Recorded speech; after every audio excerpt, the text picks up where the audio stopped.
Slum ಭವನದಲ್ಲಿ ತುಮಕೂರು ಜಿಲ್ಲಾ ಕೊಳಗೇರಿ ನಿವಾಸಿಗಳ ಹಿತರಕ್ಷಣಾ ಸಮಿತಿಯ ಕಾರ್ಯಕಾರಿ ಸಮಿತಿ ಸಭೆ ನಡೆಯತಕ್ಕಂಥದ್ದಿದೆ. ಈ ಸಭೆಯಲ್ಲಿ ಪ್ರಮುಖವಾಗಿ ಮೇ ತಿಂಗಳಲ್ಲಿ ವಿಭಾಗ ಮಟ್ಟದ ಸ್ಲಂ ಜನರ ಹಬ್ಬ ಮತ್ತು ಸಮಾವೇಶ ಮಾಡ್ತಕ್ಕಂಥದ್ರ ಬಗ್ಗೆ ತೀರ್ಮಾನ ಮಾಡಿರ್ತಕ್ಕಂಥದ್ದಿದೆ.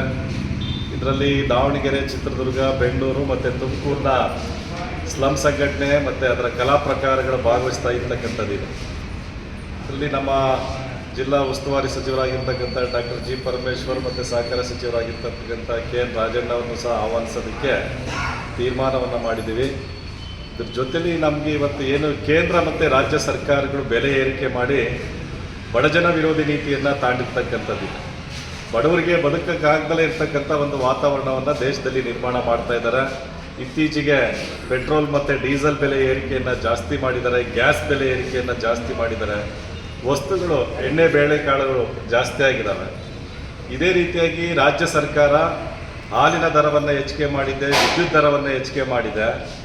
ಇವೆಲ್ಲವನ್ನು ಖಂಡಿಸಿ ನಾವು ಏಪ್ರಿಲ್ 16ನೇ ತಾರೀಕು ಜಿಲ್ಲಾಧಿಕಾರಿಗಳ ಕಚೇರಿ ಮುಂದೆ ಒಂದು ಹೋರಾಟವನ್ನು ಮಾಡ್ತಾ ಇದ್ದೀವಿ.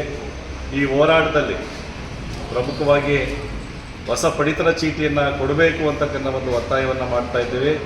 ಹಾಗೆಯೇ ಬಡವರಿಗೆ ಶಿಕ್ಷಣದ ಕಾರಣಕ್ಕಾಗಿ ಅವ್ರಿಗೇನು ಶೈಕ್ಷಣಿಕವಾಗಿ ಸಹಕಾರ ಆಗಬೇಕು ಅಂತ ಹೇಳಿ ನಾವು ಕ್ಯಾಸ್ಟ್ ಇನ್ಕಮ್ ಸರ್ಟಿಫಿಕೇಟ್ಗೆ ಮಕ್ಕಳಿಗೆ ಹಾಕಿದಂಥ ಸಂದರ್ಭದಲ್ಲಿ ಮಕ್ಕಳಿಗೆ ಅವೈಜ್ಞಾನಿಕವಾಗಿ ಇನ್ಕಮ್ ಸರ್ಟಿಫಿಕೇಟನ್ನು 1.5 ಲಕ್ಷ, 80,000, 2 ಲಕ್ಷ ತನಕ ಇನ್ಕಮನ್ನು ಕೊಡ್ತಾ ಇರ್ತಕ್ಕಂಥದ್ದಿದೆ ಮತ್ತು ರಿಜೆಕ್ಟ್ ಮಾಡ್ತಾ ಇರ್ತಕ್ಕಂಥದ್ದಿದೆ.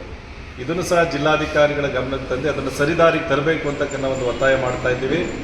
ಹಾಗೆಯೇ ಇವತ್ತೇನು ಇಸ್ಮಾಯಿಲ್ ನಗರ, ಅಂದಿಜೋಗ್ರ ಜಾತಿ ಪ್ರಮಾಣ ಪತ್ರಕ್ಕೆ ಸಂಬಂಧಪಟ್ಟ ಹಾಗೆ ಒಂದು ಗೊಂದಲ ಸೃಷ್ಟಿಯಾಗಿದೆ. ಈ ಗೊಂದಲವನ್ನು ನಿವಾರಣೆ ಮಾಡಲಿಕ್ಕೆ ಜಿಲ್ಲಾಡಳಿತ ಒಂದು ಕುಲಶಾಸ್ತ್ರೀಯ ಅಧ್ಯಯನವನ್ನು ಮಾಡಿಸಿ ಅವರ ಮೂಲ ಜಾತಿಯನ್ನು ಕಂಡುಹಿಡಿದು ಆ ಮೂಲ ಜಾತಿಗೆ ಅನುಗುಣವಾಗಿರ್ತಕ್ಕಂಥ ಜಾತಿ ಸರ್ಟಿಫಿಕೇಟನ್ನು ಕೊಡಲಿಕ್ಕೆ ಒತ್ತಾಯ ಮಾಡ್ತಕ್ಕಂಥ ಒಂದು ಹೋರಾಟವನ್ನು ಏಪ್ರಿಲ್ 16ನೇ ತಾರೀಕು ಕೈಗೊಂಡಿರ್ತಕ್ಕಂಥದ್ದಿದೆ. ಇದರಲ್ಲೆಲ್ಲ ಸ್ಲಂ ಜನರು ಭಾಗವಹಿಸಬೇಕು ಅಂತ ಈ ಸಂದರ್ಭದಲ್ಲಿ ಮನವಿ ಮಾಡ್ತಾ ಇದ್ದೀವಿ.